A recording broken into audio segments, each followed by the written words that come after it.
আসসালামু আলাইকুম রহমতুল্লাহ বরকাতু। প্রিয় দর্শক, আমি আপনাদের সাথে আছি ইটালির বোলজানো থেকে। বোলজানো তিরন্ত শহর থেকে আমি এখন জমিন থেকে, সমতল জায়গা থেকে প্রায় পাহাড়ের উপরে 1 কিলোমিটার উপরে আমি এখন আছি। যে আপনারা দেখতে পাচ্ছেন পাহাড়ের দুই ধারে পাহাড়ের ঢাল বেয়ে আঙ্গুর বাগান এবং পাহাড়ের ঢালে আপনারা দেখতে পাচ্ছেন তিনতলা চারতলা বিল্ডিং নির্মাণ করা হয়েছে।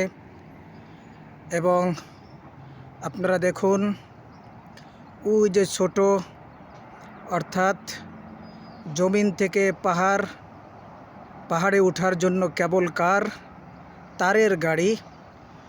এখানে মানুষ শহর থেকে পাহাড়ের উপরে সহজে ওঠার জন্য এভাবে তারের মাধ্যমে যে ছোট ছোট গাড়ি, এবং এই গাড়িটি তারের মাধ্যমে চলে, এই খালের উপর দিয়ে সোজা উঠে যায়। ওই যে পাহাড়টা দেখতে পাচ্ছেন, যে এখানে পাহাড়ের উপরে নির্মিত হয়েছে সুন্দর তুমি একটি শহর। আমরা দেখতে পাচ্ছি গাছপালা, না, এই গাছপালার ফাঁকে ফাঁকে অগণিত বাড়িঘর এখানে নির্মাণ করা হয়েছে, মানুষের বসত বাড়ি। আপনারা দেখতে পাচ্ছেন এই যে শহরটি, এবং শহরের অপর প্রান্তে এই একটি পাহাড়, এবং দূরে ওই আরেকটি পাহাড়। যতই দূরে যাবেন শুধু একটি পাহাড়ের উপর পড়ে, অপর প্রান্তে অপর পাহাড়। এভাবে পর্যায়ক্রমে আল্লাহ সুবহানাহু ওয়া তাআলা এই শহরটিকে সাজিয়েছেন পাহাড় এবং গাছপালা।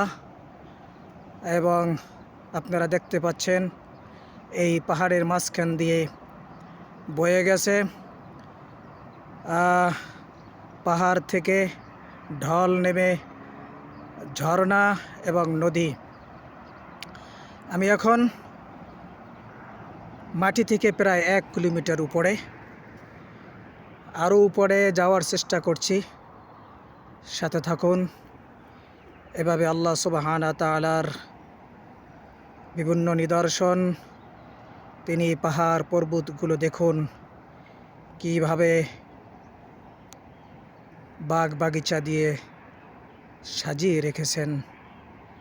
আল্লাহ সুবহানাহু ওয়া তাআলার কাছে এর শুকর, তার শুকর যদি কিয়ামত পর্যন্ত আদায় করি, আল্লাহ তাআলার নেয়ামতের শুকর শেষ হবে না। এই পাহাড়ের উপরেই রাজার বাড়ি, আমি সেখানে যাওয়ার চেষ্টা করব। এখন সাথে থাকুন।